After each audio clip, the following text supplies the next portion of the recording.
So I went, and the Harwin Theater, you would have loved not just the theater, but the atmosphere, how much fun it was. They had, like one of those let's all go to the lobby movies ahead of time. Yeah. But it was pornographic.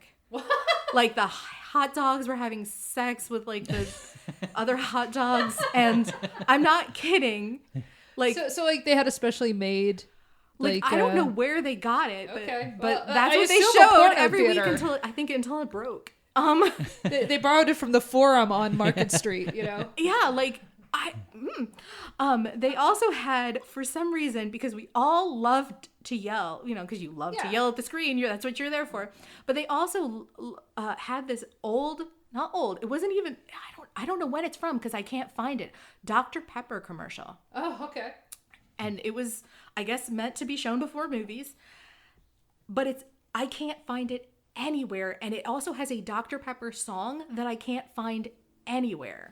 So not that I'm a pepper, you're a pepper? No, it's a bunch of frat boys or something. Like, I guess they're frat boys, but they're dressed like, almost like greasers. Like, it's really weird. And they're like hanging around, and then they start like singing, and it's like, just give me Dr. Pepper. We love it. Oh. And like, so we would all just yell, we love it. Oh, every single time. We love that freaking if they could have played that like 4 times in a row, we'd all be so happy. That's how we knew it was time to go sit down. Exciting stuff. And, repetitious. We knew when it was time to sit down. We knew when it was time to do whatever. The cast was revered. Being in with the cast, having the cast know who you were was a big deal, even though these people were like 22-year-old wannabe local theater actors. They were theater kids. They were just theater kids. Don't get strung up by the way I look. Don't judge a book by its cover. I'm not much of a man by the light of day, but by night I'm one hell of a lover. I'm just a sweet transvestite from transsexual Transylvania. So what was your last Rocky Horror experience? Is there a story? Do you remember? Oh, so we used to go to the theater in Hamilton. And they had shows, they did a real cast. Oh, I did want to talk about that a little bit because we said we would talk about the difference between Rocky Horror Show and Rocky Horror Picture Show. Yeah. So have you seen the Rocky Horror Show? I've never seen the Rocky Horror Show. I highly recommend it to everyone. Now, I've talked to a couple people and they've said that they've seen both and they don't really feel like there's a difference. But I feel like there's a huge difference because the show has 2 or 3 extra songs. And it puts back in some of the narration that was cut for the movie. And I feel like because people have watched the movie and they're like, it's a nonsense movie. And I'm like, no, it isn't. Mm-hmm. But when you watch the show with all those things put back into it, I think it's much more cohesive. Okay. And it is so much more clear what Richard O'Brien is trying to do than the movie is. Even when you put superheroes back into the movie, it's still not as clear. Okay, so then what do you think Richard O'Brien is trying to do that makes the Rocky Horror Show make more clear? So the narration specifically puts in a part where it like says like Brad and Janet are feeling so this way, that way, whatever.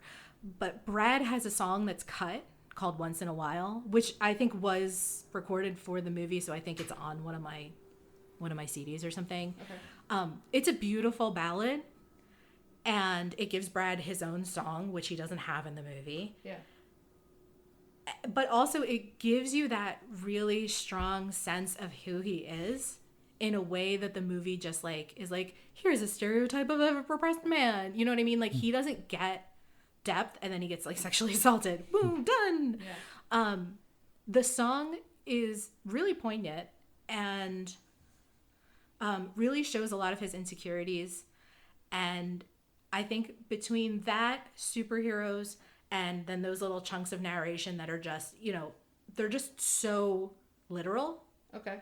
I think it just really bridges that gap and like hammers home how much this is about the loss of American innocence, and how they are, because it's about these like this all American couple, and then they like do this like sexual thing, and then are they supposed to be all open up, or are they supposed to be like they're left in this like holy place?